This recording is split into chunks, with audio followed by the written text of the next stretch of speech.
to get into a different direction on this, because there's a couple of things that stand out when, Gene Hackman, who died today, and he hadn't acted in 20 years. This is a guy that retired from acting in 2004. And obviously there's a lot of talk about Hoosiers. It's everybody's got that in their list of top 5 favorite sports movies of all time. And Hackman, when he made the movie, I read, it's amazing. He didn't think it was going to be any good. Like, he thought, hey, some people in Indiana will go see it, but, no one's going to see this thing. And then, because he didn't have a great feel that the movie was going to be really good. And the filmmaker said, no, it's fine. We got all the stuff we're going to do. All great. So they shot it, and then they brought him back for the screening. And supposedly after he watched it, he looked at the director and said, how did you guys do that? Like, how did you turn this into an amazing... He just didn't feel it at the time, which is weird for a movie when you think of why some movies are great and some movies aren't. You want to think that everybody kind of knows when they're on the set of a great movie with a great director or a great actor or actress and they're giving a great performance and the story is great. Hey, this movie's going to be really good. But when you do something creative for a living, you don't always get that, right? You don't always get that. You don't always get that feeling.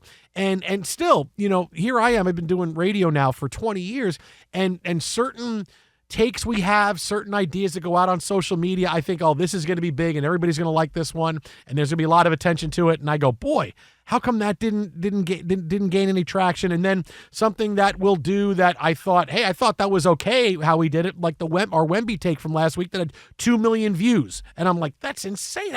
I thought our Wemby take was good. I didn't think it was going to have them, but just you don't know how people are going to receive things that are done creatively. And, Hackman does the movie and doesn't get that it's going to be a big deal. How are you going to do this? And then sees the finished product. And now everybody has seen Hoosiers. Everybody's got it in their top 5, the greatest basketball movie ever.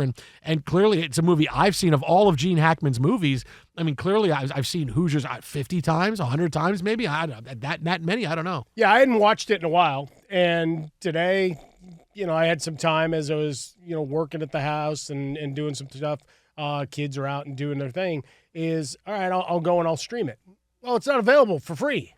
So hit my rental and away we go. There's my $4. You think it was free up until this? Oh, he died. Let's put it on there and let's make people pay for it. People are going to want it. You never can tell. I don't know. I didn't do the deep dive on it, but I checked all of the 100 streaming services that I subscribed to, and it wasn't available on none of them. Okay. So eventually came to buy it, and I got to feel, look, I'm appreciating Hackman's performance, obviously Hopper, and you look at what Barbara Hershey brings to it, all of it.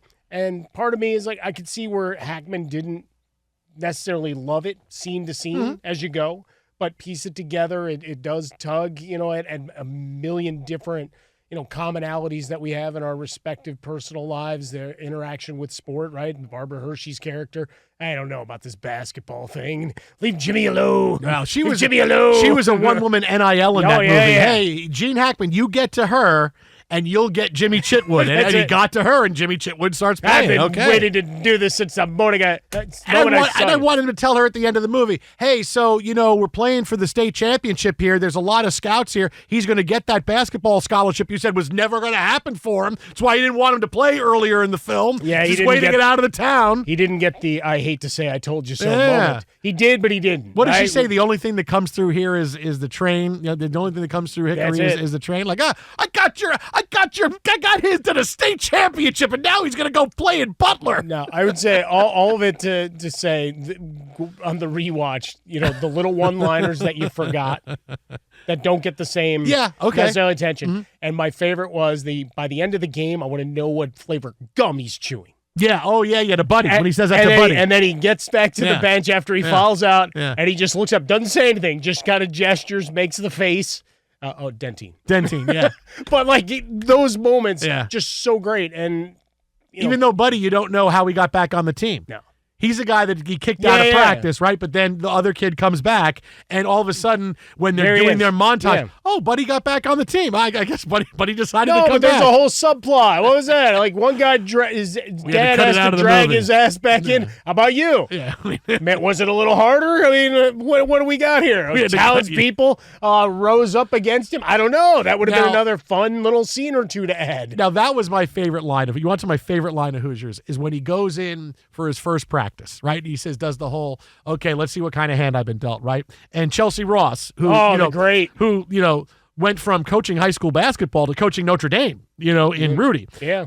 And he, pitching for the Indians. Yeah. He started the wild card game. That's right. Yeah. Harris started the wild card game.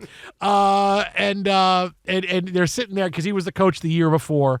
And, Norman Dale walks in and Chelsea Ross sees him and goes, okay, I figure we start him off with some calisthenics and then, a layup line, and then we go, and he just nods his head and says, look, let's be real friendly here. My name's Norman. Secondly, your coaching days are over.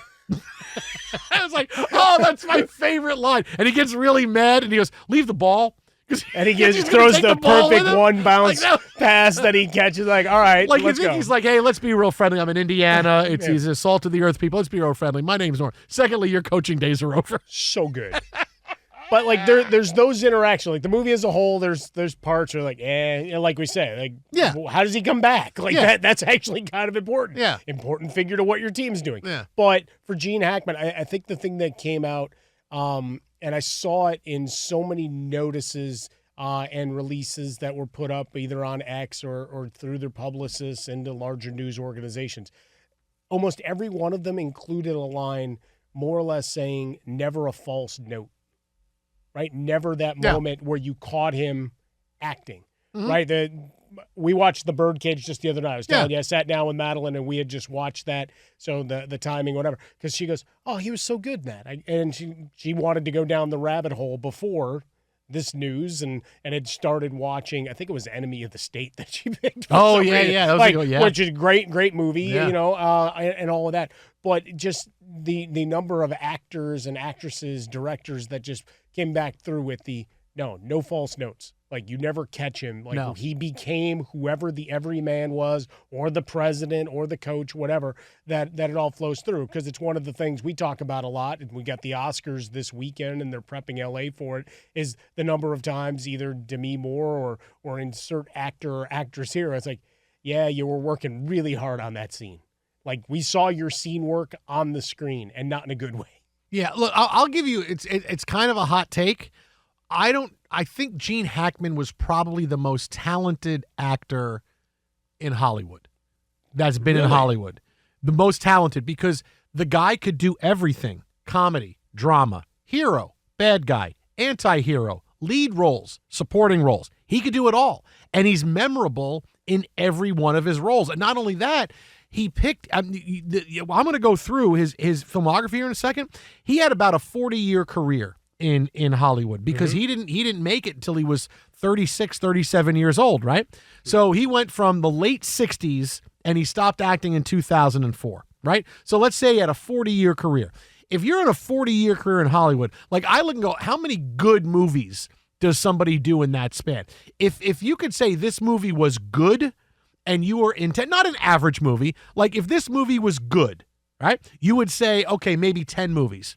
For you, one every 3, you really do something that's fantastic and not something that is out and it's forgettable. Okay. Mm-hmm. But not only is he so memorable in everything he did, and like I said, he could do everything. I'm going to give you the movies that I'm going to go through here that are good, not the ones that are average, not the ones like Behind Enemy Lines or Heist. I'll give you the ones that were good, that you would say, I'll watch this I'll watch this a couple of times, and I'll tell you that this is why I say most talented actor we've seen, and look at the number of good movies he's in. It's stunning. Okay? Runaway Jury, Royal Tenenbaums, Heartbreakers. Maybe my favorite Gene Hackman line of all time. When he plays the guy from Big Tobacco, and he's talking about how they had kids testing the cigarettes, and he goes, they didn't like it when we had them in there. But we just kept giving it to them and forcing them. And pretty soon, those guys, they couldn't get enough of those cigarettes, man. They just kept smoking them.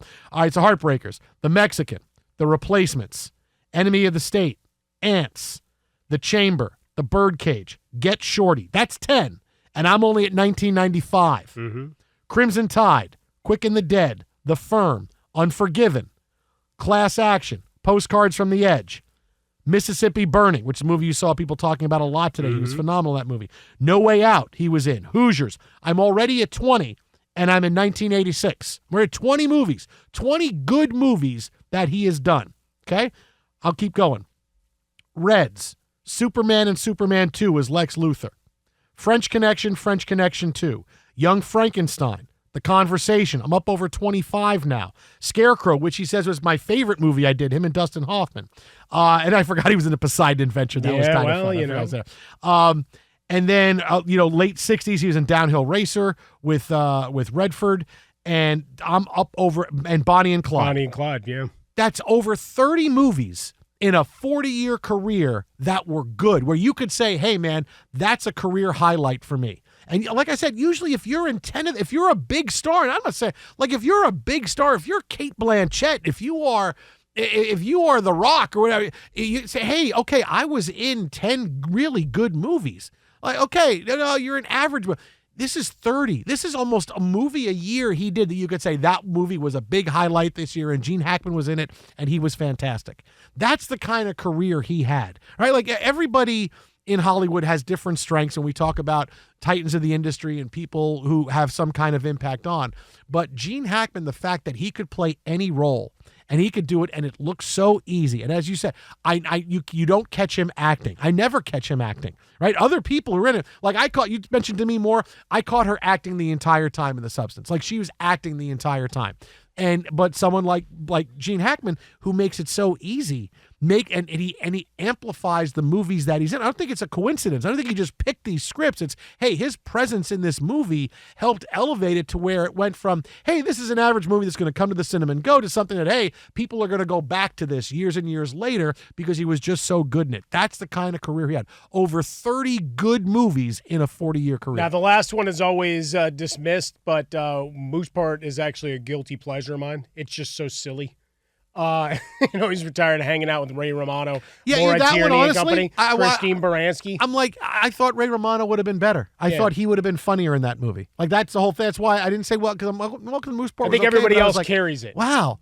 Yeah. Ray Romano's just kind of there. Yeah, in that Baranski movie. And Rip Torn and everybody carry him. Yeah. The other Extreme Measures. If you haven't seen that one, folks, it's him and Hugh Grant. Oh, that's him, the evil doctor, right? Yeah. Oh, that's the one. If you had to kill like 100 people to cure cancer, wouldn't you have to do that? Like, remember that line from the trailer? Just great other, like, so many other movies that he was in. It's like, all right, that's not a big hit, but he's always great. So they're always worth spinning for an hour and a half to two if they're streaming and you've got an afternoon to kill.